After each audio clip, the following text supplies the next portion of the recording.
On 27th of February 1942, communist brewer Severino Fidati was arrested after his lodger's intemperate outburst in a butcher's shop bordering the Vatican. The previous day, local fascist functionary Guglielmo Monticelli had witnessed a woman launching a volley of abuse at the regime-supporting proprietor. The brewer says, "We'll soon see the smile wiped off your face when Stalin comes and sorts it all out." Luckily for the fascist tripe-monger, the Soviet Generalissimo never did make it to Rome. The only Red Army forces accompanying the Anglo-Americans as they liberated Rome in June 1944 were Italy's homegrown Armata Rossa militia, with Fidati among its ranks of armed communist partisans. Despite its name, this Red Army was neither under Moscow's command nor even affiliated to the Italian Communist Party, the PCI. Rather, it was the military arm of Bandiera Rossa, a communist organisation created by veteran militants who idolised Stalin, yet in practice refused to follow Togliattian party discipline. Unlike Bandiera Rossa, the PCI's and Moscow's strategy posed mobilising all Italians behind the Allied war effort above seeking to take power.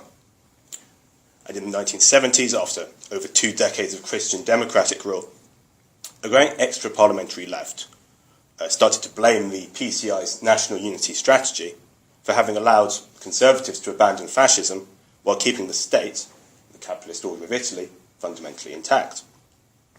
Rarely, however, did this historiography examine the activity of grassroots communists outside of the party apparatus and leaders like Palmiro Togliatti. And that's precisely what my research is about. So, taking the case of Rome's largest single partisan formation, Bandiera Rossa, I'm going to look at the resistance-era transformation of Italian communism. While communist parties all over Europe were emerging from clandestinity in 1943-5, nowhere as in Italy was communist strategy so hotly contested by competing centres of authority. In short, the reason for this was because Mussolini's crushing of the left in 1926 had cut short the Stalinisation process, turning communist parties in other countries into hierarchical organisations on the Soviet model.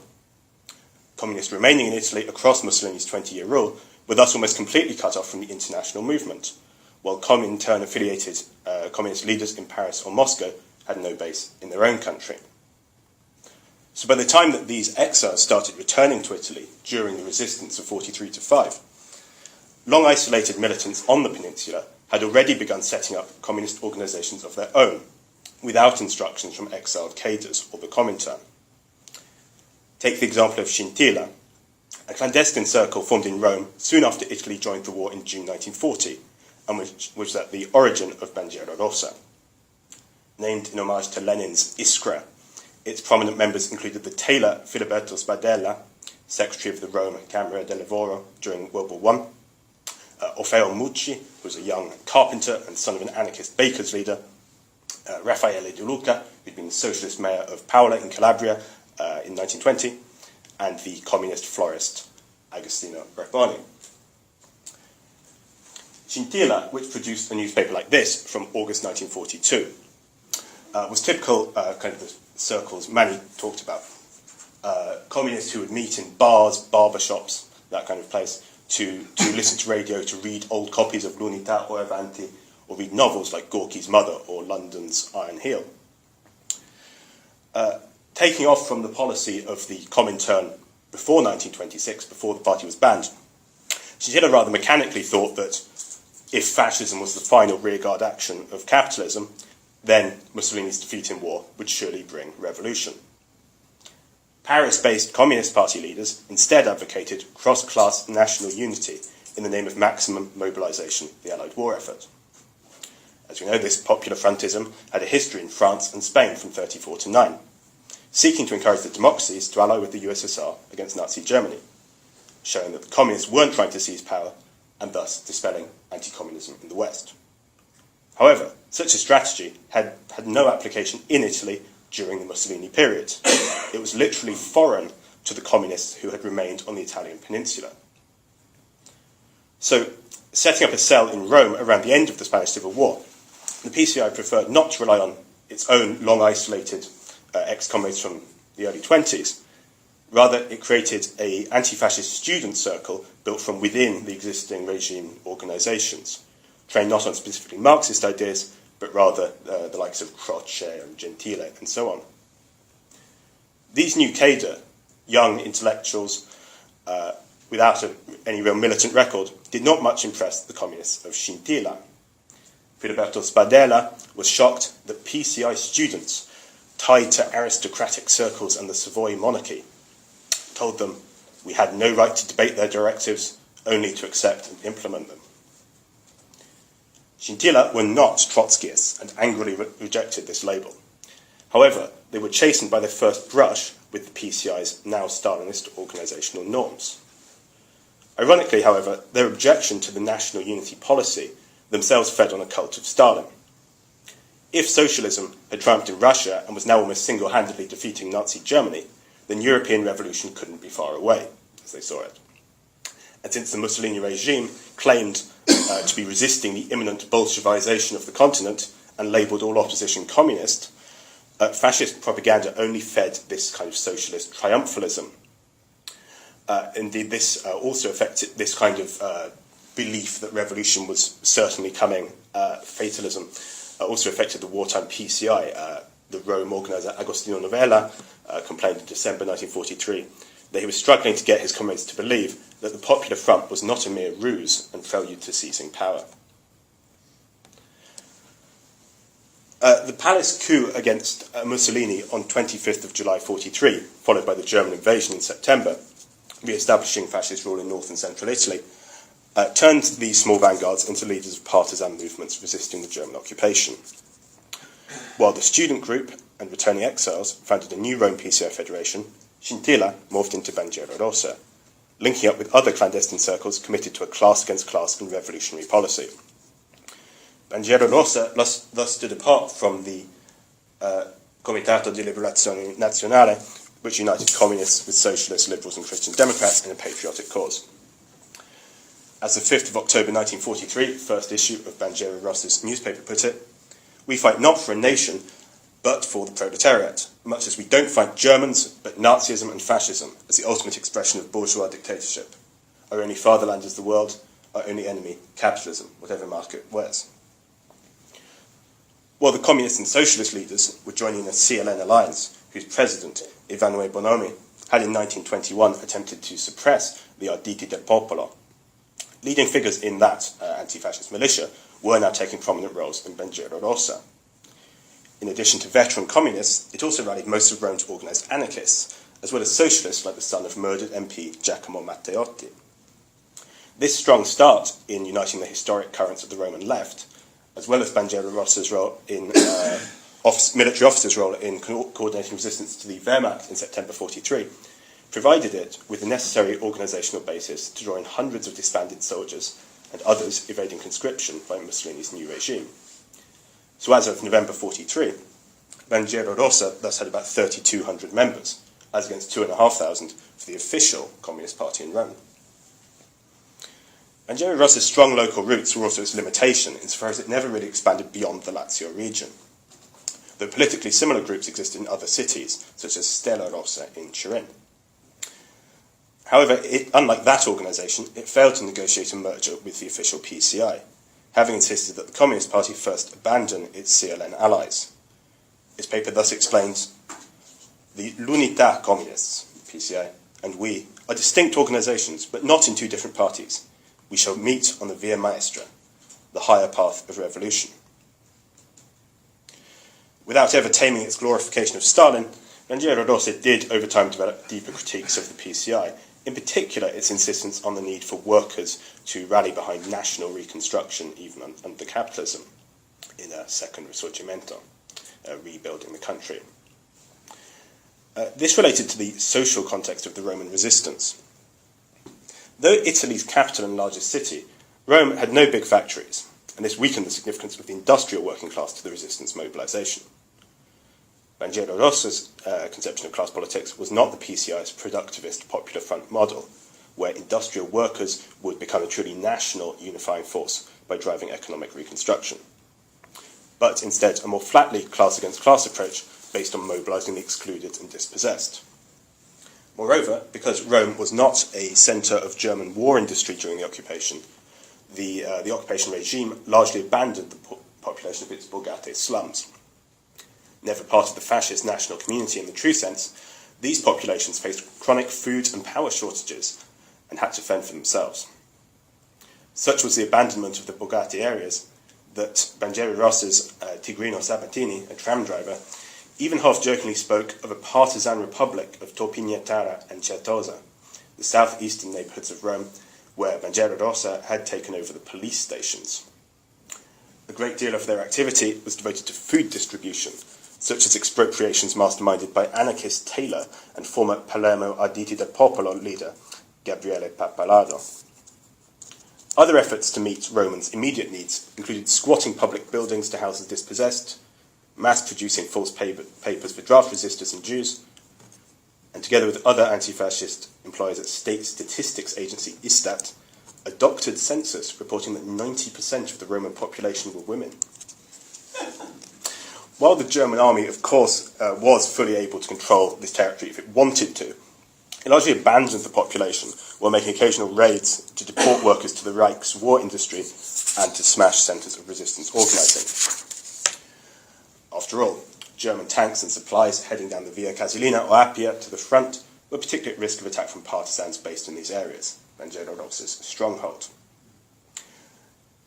Bandiera Rossa did, however, have some workplace-based groups coordinating with its armed bands. Take the incident where Bandiera Rossa partisans derailed a German petrol tanker train, and then members of its 70-strong fire brigade unit hurried to the scene of the crash, hosing water onto the petrol blaze in order to fuel the inferno. At the moment of the Allied landings at Anzio, 35 miles south of the capital, in January 44, Bandiera Rossa thus seemed to be making headway in the accumulation of cadres and weaponry as it prepared for insurrection at the moment the Germans withdrew. Not only was it picking members off the Communist Party, but there was also a split within the CLN, with the left wing of the Socialist Party, led by its own military commander Carlo Andriani, splitting to form a new Movimento Partigiano, collaborating with Bandiera Rossa, much like other small Christian socialist and Republican circles. Yet the Allied landings were a false dawn, and over the next 5 months, Bandiera Rossa was hit hard by Nazi repression before liberation came. While even in November 1942, when ex-Vichyites in power in Algiers had ditched the Allied side, Scintilla had understood there'd be a battle in the resistance camp between conservative ruling class forces and revolutionary ones. Bandiera Rossa tended to overemphasise the importance of the resistance in general, as if its being the biggest single resistance group somehow meant that it had any serious possibility of leading a revolutionary insurrection, when of course the Allies were very much in control of the situation. However, unlike left communists, paralysed by their unwillingness to aid the Allied camp, Bandiera Rossa was very militarily active in the occupation period, and this invited heavy repression. Between September 1943 and the liberation of Rome in June 1944, some 186 Bandiera Rossa members were killed, a third of resistance casualties in Lazio. This figure includes 68 deaths at the Fosse Ardeatine massacre of 24th of March 1944, most of whose 335 victims were jailed partisans. Just days after that Nazi atrocity, on 1st of April 1944, news reached the Roman communists that Palmiro Togliatti had returned to Naples with a new PCI strategy. With this so-called Salerno term, the CLN parties entered government under ex-fascist General Pietro Badoglio and the King for the sake of maximum war mobilisation. Rather than the CLN setting itself up as an alternative to the historic Italian state, it now directly participated in its reformation. Yet it would be inaccurate to portray this as the moment when Togliatti abandoned turning resistance into revolution. Groups like Bandiera Rossa had, even since September 1943, predicted that this was the logical extension of the PCI's national unity policy, since they were already the official Communist Party were already allied to conservatives. Indeed, Bandiera Rossa generally rejected any sort of national or patriotic symbolism. To take the example, Manny mentioned that the the communist brigades in the resistance as well as in the Spanish Civil War were called Garibaldini after the Risorgimento struggle. But the Bandiera Rossa instead used the example of another past struggle of the Italian proletariat, as they saw it, the Ciompi revolt of 670 years previously, when the wool carders of Florence took over the city administration, which they posed as a kind of precursor to the Paris Commune, however inaccurately. Historiographical debates have focused on whether Togliatti demanded this new policy himself with a specifically Italian Gramscian vision of transitioning to socialism by hegemonizing cross-class alliances, or whether it was dictated by Moscow. And certainly in the Cold War years, when the PCI had to vaunt its patriotic resistance records, it denied that the Kremlin had dictated its positions. Yet the same was not quite true during the war. As we see in the self-critiques, the Rome Federation PCI leaders wrote in April 1944, rationalizing Togliatti's position and denouncing their own past sectarian approach toward the king and Badoglio. These documents have much to tell us about the culture of the wartime PCI. Firstly, because the Rome Federation PCI organisers assumed that Togliatti's position was indeed determined by Moscow, and that they had been wrong not to see Soviet diplomatic recognition of the royal government as a signal to change their line. Typically of Togliatti's apparatus, they outlined their arguments in terms of immediate tactical choices rather than as appeals to Marxist orthodoxy. But they did identify Soviet foreign policy goals with advancement of the revolution in Italy. So they portrayed the Salerno turn as, quote, the USSR's first move on the Italian terrain in its diplomatic offensive against the Anglo-Americans' conservative policy. Why was this? Because the Western allies thought they could isolate the CLN by resting on the authority of the king and Badoglio, thus dividing the live forces of the nation and allowing US imperialism to take over Italy. In opposition to this, the PCI ought to ally with even ruling class elements who sought to save their own economic power from Anglo-American imperialist exploitation. If the most conservative parts of the state and army were prepared to stand up for an independent Italian imperialism, a thorn in the US's side in its own sphere of influence, all the better for the USSR. We might imagine that Togliatti's initiative, allying with the king and Badoglio, would have encouraged a leftist opposition within the PCI, and it was, of course, the main target of sort of far-left critiques of the Communist Party policy post-war. Yet, although some branches did split, and many communists were pretty unhappy about this alliance, the largest distant currents, Bandiera Rossa in Rome and Stella Rossa in Turin, were actually weakened by his initiative. The CLN parties were now in government, while they were marginalised. And now it was clear that Togliatti's strategy, and not their own, clearly had a Soviet seal of approval. Bandiera Rossa weakly insisted that Yugoslavia, and the example of Tito's partisans, showed that Stalin would give the communists alone diplomatic recognition if only they proved in action that they were the real resistance force, that they were strong enough. But aside from the relative ineffectiveness of the Italian partisan movement compared to Tito's forces, which liberated large swathes of territory by themselves, this analogy was false insofar as Yugoslavia had no Anglo-American occupation. And in Italy, unlike in the Balkans, there were few military confrontations between communist and royalist partisans. Shattered by Nazi repression and having lost any hope of breaking the PCI from the CLN, as its insurrectionary strategies presupposed, Bandiera Rossa's plans to rise up and seize power when the Germans withdrew from Rome lay in tatters. It became increasingly clear that when the Anglo-Americans came, it would be the state they backed, headed by the king and Badoglio and now the anti-fascist parties, and not partisan militias who would establish control over the city. This would be no repeat of the end of World War I, when the chaotic collapse of defeated states like Russia, Germany and Hungary had allowed for revolutionary upheavals. Indeed, in the culture of Bandiera Rossa, which is very much based on another kind of early Comintern tradition, despite their use of the kind of Stalinist imagery, often relies on that kind of idea, like World War I ended in a revolutionary upheaval, so World War I must do as well, and it didn't quite play out like that. The Allies' arrival in Rome at the start of June 1944 was a liberation for those who'd long suffered Nazi violence, deportations and starvation. But it didn't mean a total change in working class conditions. And the new authorities were also careful to keep control of the unruly partisan movement. Most conspicuously, the re-establishment of the historical Italian state saw the criminalisation of much of the resistance's recent activity, notably the occupation-era expropriations and squatting of public buildings.